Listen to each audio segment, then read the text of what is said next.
Welcome to Fear Ain't Fiction, where the stories are strange and the fear is real. I grew up 2 doors down from a row house that knocked back when you knocked first. I ain't saying every Philly ghost lives in a row house, but if they did, this one picked ours. It started with the heat clanking wrong. Middle of October, that iron pipe cough echoing through the walls like somebody tapping the radiators with a spoon. My mom said it was old bones settling. I said bones shouldn't tap back. Our block on 23rd was loud in the day. Buses, dirt bikes, corner talk. But after 10, the sound drops out. You hear what the houses are keeping. We lived in the middle. The one on our left had plywood over the front window. Tagged up, phone number for a cash buyer half peeled. Everyone said a grandma passed there never wanting to leave. Halloween week, me and my cousin Jay dared each other to knock. 3 times, he said, fast. I hit the door. We waited. Nothing. Jay laughed, turned to bounce. From inside, slower, like knuckles dragging. We ran, of course, but running don't help when something learns your rhythm. That night in my room, while the L rattled somewhere far, I heard it on my wall, the same 3 taps. Spaced out, patient. I stared so hard at the paint I could see the drywall seams. I tapped back once. Silence stretched like a held breath. Then a long creak rolled through the studs.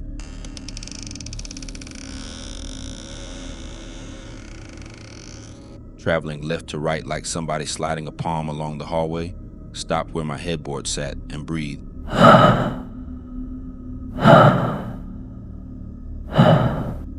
No words, just that humid, tired breath. Jay said it was a prank. Said some dude was probably inside. So we waited for daylight and broke the don't do it rule. We slipped around back. The yard was a jungle of weeds and beer cans. Basement door, padlocked, rusted. Kitchen window, boarded from inside. The back door, swollen shut. He looked at me, joking dead on his lips. So who's answering the door then? That night, the tapping moved around our home like it was mapping it. Kitchen pipes, bathroom wall, then my mom's room. She yelled at me to stop playing, voice shaking. I swore it wasn't me. She left her Bible open to Psalm 91 and slid it under the bed. The house got tight, like when a storm is coming and the air forgets to move. On Halloween, kids came through with costumes and plastic pumpkins. We sat on our steps passing out fun-sized bars, watching the empty house like it was staring back.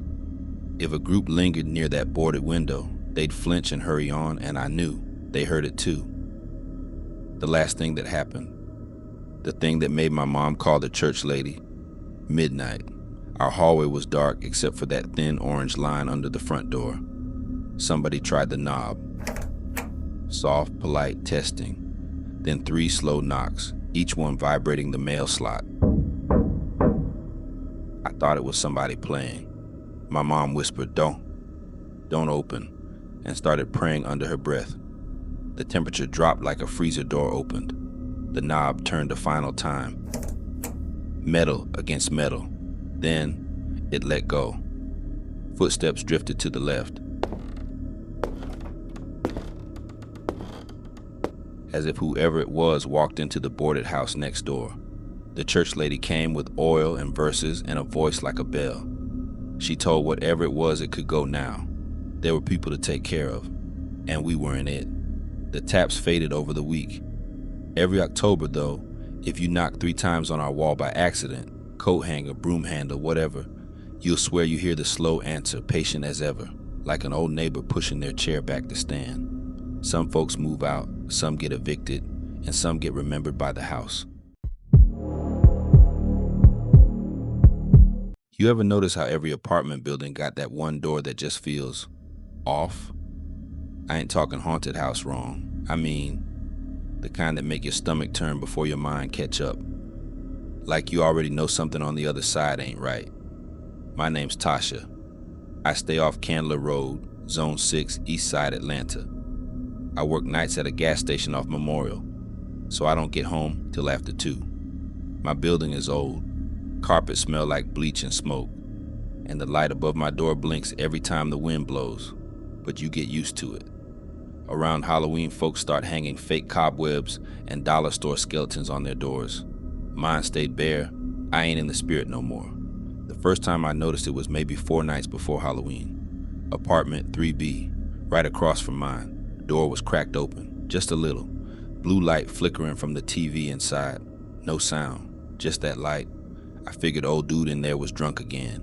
He'd always be nodding off, beer in hand, some football game still on the screen. But the next night, door was still cracked. Same angle, same blue light, same silence. By the third night, the hall smelled off, like mildew mixed with sweet candy and bad meat. Somebody had left a plastic pumpkin bowl outside his door, half melted candy inside, ants crawling through it. I wanted to knock, but something in my chest said, don't. So I just hurried past, eyes down. Halloween night hit on a Thursday that year. Kids running up and down the block in dollar masks, folks doing fireworks early, police sirens humming in the background like music. I got off work tired, stopped by Quick Trip, grabbed some wings and headed home. The hallway was dead quiet, the kind of quiet where you can hear your own shoes scrape. And that door, 3B, still cracked. Same blue light, same smell. That's when I saw something new. The TV flickered white for a second, and I swear, I saw somebody stand in front of it. Just a shadow. Didn't move, didn't breathe. I stood there like an idiot for maybe 30 seconds, heart pounding. Then I laughed it off, told myself, girl, it's Halloween. You just tired. Went inside, locked my door, turned up my fan so I couldn't hear nothing. Tried to sleep, didn't. Every time that fan spun, I swore I heard feet moving outside my door. Soft, dragging like somebody shuffling candy wrappers with their shoes. 2 days later, the smell hit the whole building. Landlord came knocking, complaining folks leaving trash. He reached 3B, tapped the door, and it just swung open. I stood in my doorway watching him step inside, holding his shirt over his nose. All I could see was the flicker of that damn TV and something slumped in a recliner. He turned white, stumbled back out the door, and started calling 911. Cops came within 10 minutes, told us the man inside had been dead almost 3 weeks. They said the TV been left on the whole time, but that don't make sense. 'Cause Halloween week, I saw somebody in there, moving. They hauled his body out in a black bag and sealed the door. The smell stayed for days. Landlord said he'd clean it up, but the door stayed taped shut with that yellow "Do Not Enter" line. Every night after, I catch that same flicker through the crack under the door. Blue light hitting the hallway wall. Ain't no power in there. Ain't been since they cut the breaker after the cleanup. I moved out the next week. Didn't take nothing but my clothes. I still pass that building sometimes. It's right by the MARTA stop. 3B's still empty. Curtain still hanging half off the window. Every October, somebody leaves a bowl of candy outside that door. And if you walk by after midnight, you can see that blue light flicker again, just for a second. But it's a Zone 6. We all know better. You don't knock. You don't look. You just keep walking. I live in East Tampa, near Nebraska and Waters, the kind of place where the air conditioner rattles louder than your thoughts. My apartment's small, beige, and always smells like wet drywall. I moved in last October after a breakup. Rent was cheap. That should have been my first red flag. It was Halloween week when the weird stuff started. At first it was little things. My keys weren't where I left them. My inhaler moved from the counter to the sink. I told myself I was tired, but then I noticed the AC closet door. Every night, it was cracked open the exact same 2 inches. I'd close it, lock it, and in the morning it was open again. One night around 3, I woke up to the sound of tapping. It came from the AC vent, soft, deliberate taps, like fingernails on plastic. I sat up and whispered, "Hello?" But no one answered.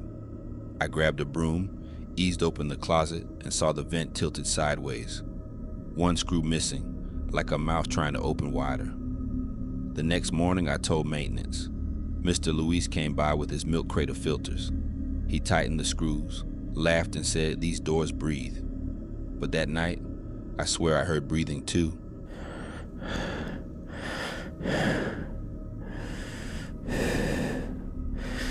Not from the vent, from above it. Friday, it rained all night. Tampa rain is loud, but around 3 a.m., I woke to something heavier. Footsteps, slow, careful, right above me. Then a drag, like someone crawling. I told myself it was raccoons, but I couldn't shake the smell, like old water and sweat trapped in the walls. Saturday, I got home from a Halloween event in the parking lot. Kids in cheap masks, music, the usual. My door was locked, but the handle felt warm. Inside, everything looked normal except for a single cupcake on the counter. Orange frosting, smudged like someone touched it. I hadn't brought it in. That night, I put a chair under the doorknob, set my phone to record facing the AC closet, and sat awake on the couch. At 3:12 a.m., the vent moved, just a little. Then I saw it, 2 fingers curling through the slats, slow, like someone testing the air. I dropped the phone and ran, locked myself in the bedroom and called 911. The cops came fast, blue lights washing over the blinds. They searched the apartment, then shined a flashlight up the vent. "Ma'am," one of them said quietly, "you might not want to look." There was a small pillow, a couple water bottles, a black hoodie folded neat, and food wrappers. Someone had been living in the crawl space above my apartment, sliding the vent open at night, watching me through it. They think he'd been using an empty unit 3 doors down to get in. They didn't catch him. He was just gone. I stayed with my cousin for a week, then went back in daylight to grab my stuff. Everything felt off, even under the sun. The return vent sat on the floor where the cops left it. When I picked up my phone from the rug, I checked the video. At 1 minute, the vent shifts. At 1:20, you can hear a scrape and a breath, almost like someone whispering my name. I told Mr. Luis. He wouldn't meet my eyes. He just said, "You shouldn't stay here," and handed me a new lock that I never used. 2 days later, Halloween, I came back to grab a last box. Kids were out early, sweating under masks. Someone had taped a paper skeleton to the stair rail. My door was still locked. Inside, the air was heavy, still. The AC closet door was open again. I didn't go near it. I went straight to my bedroom to pack. When I pulled my suitcase from the closet, something fell from behind it. A folded black hoodie. Inside the hood was a note, written in blocky handwriting. "You shouldn't talk to them." I ran. I moved across town. New place, new locks, no shared attic. I sleep with the fan on, but sometimes I still wake up at 3 a.m. to the sound of air shifting through vents that shouldn't breathe. Last week, I stopped by the old complex to drop off a mailbox key. In the parking lot, I saw a man in a gray hoodie sitting in a beat-up pickup. He was eating a cupcake, orange frosting. He looked up like he felt me watching, and smiled. So yeah, I thought my apartment was haunted, but ghosts don't eat cupcakes. I live in Detroit, on the east side near Gratiot, the kind of neighborhood where everything closes early except the liquor store and the laundromat. The laundromat's 24 hours, and I used to go there late after work because it was empty, just humming machines and flickering fluorescent lights. It was the week before Halloween last year when I first noticed the smell. Not detergent, not mildew, something else. Sour, heavy, like meat left in heat. It came from behind the dryers, near the back wall where the employees-only door stayed cracked. The old man who worked nights there, Mr. Boone, said it was just rats dying in the walls. But that smell, it had layers, sweat, copper, rot. I switched machines and kept my distance. 2 nights later, I came back. Boone wasn't there, just a back in 10 sign and the TVs on mute playing local news. That same smell hit stronger than before, thick enough to taste. I went to toss my clothes in the dryer when I heard something, a thump, then a drag. Coming from behind that door. I called out, "Boone, you good back there?" No answer, just the dryer spinning in a wet shuffle. I should have left, but curiosity makes fools. I grabbed my phone flashlight and pushed the door open. It led into a narrow maintenance hallway lined with busted vending machines and mop buckets. The smell got worse, like sweet decay mixed with bleach. At the end of the hall was another door, steel, painted yellow once, but now peeled to gray. It had one of those slide bolts on the outside, locked from my side.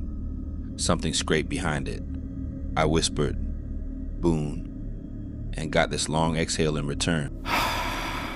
Low and wet, like someone trying to whisper through a mouthful of water. Then the bolt twitched. Not enough to open, just enough to rattle once. I ran out, left my clothes spinning in the machine. When I came back the next day with my cousin, the door was gone. The whole back wall had been painted over, like there was never a hallway at all. Boone acted like he didn't know what I was talking about. He said, "Ain't nothing back there, man." But I remembered the yellow door, the scrape, that breath. I could still smell it faintly through the vents. The next week, the laundromat caught fire. They said it started from a faulty dryer, but the way the news showed it, the flames came from inside the wall. And when they tore it down 2 months later, the workers found an old underground access tunnel from the 1950s, part of the old sewer and utility lines. The report said they found a mattress, some clothes, and bones too old to test. Now, when I drive past that lot at night, it still smells faintly like bleach and rain. But sometimes, if the wind's right, you can catch something underneath that, sweet, thick, and human.